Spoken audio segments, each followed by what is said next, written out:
Pour faire court et pour synthétiser tout ça, quand on parle d'amour et de sentiments, qu'est-ce que l'amour, qu'est-ce que le sentiment?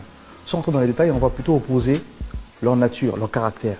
Et vous verrez que l'amour et les sentiments sont deux choses diamétralement opposées, dans le sens où les sentiments ne bossent que pour eux, ne travaillent que pour eux. Et cela que dans leur intérêt. C'est-à-dire que quand ils donnent, ils attendent toujours un retour. Et quand ils n'ont pas un retour, ils se frustrent. Tandis que l'amour, lui, l'amour est spirituel. L'amour, il va au-delà de la vue. L'amour va au-delà des critères physiques. L'amour va au-delà de ce que tu peux représenter ou pas. L'amour espère contre toute espérance. Il est de même nature que la foi. Je vous expliquais que la foi est une réalité basée en dehors de nos sens. Mais c'est une réalité basée sur l'invisible. Je vous donne un exemple court et simple. Lorsque vous allez assister à un deuil, chacun de nous a perdu un frère, une sœur, un mari, une femme, un ami cher, avec qui on a partagé des grandes choses, des grands souvenirs. Généralement, lorsqu'on va assister à son deuil, on va au préalable, au funérarium, pour voir son corps, lui dire au revoir.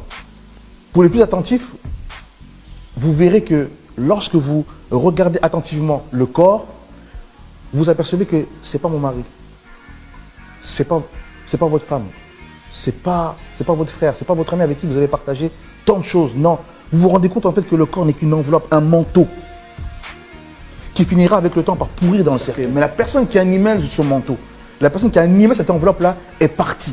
C'est là qu'on se rend compte que les conditions extérieures, les critères physiques qu'on se prête, ne durent pas, ne sont pas réels. Mais la personne réelle que vous avez appris à aimer, c'est cette personne intérieure. Et c'est cette personne intérieure que l'homme et la femme doivent réapprendre à connaître, doivent réapprendre à sonder. Parce que la beauté extérieure ne fait pas la personne. C'est-à-dire que l'extérieur ne fait pas l'intérieur. C'est l'intérieur de la personne qui fait l'extérieur. Et j'ai l'habitude de dire que ce qu'une personne peut faire aujourd'hui ne détermine pas réellement ce qu'il est. Mais s'il prend conscience de ce qu'il est, c'est ça qui va déterminer ce qu'il fera. En cela, je dis que, comme j'ai l'habitude de dire, là où les sentiments sanctionnent, l'amour lui pardonne. Là où les sentiments prennent la rage, l'amour lui sait tourner la page.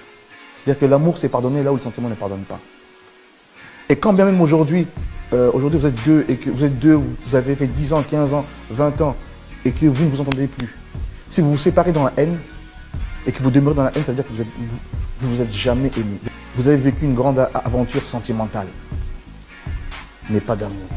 Parce que quand vous êtes aimé, quand même vous avez vécu telle ou telle circonstance qui ne pouvait pas assurer la pérennité de votre couple, vous vous séparez en paix. La paix étant le fruit principal de l'amour.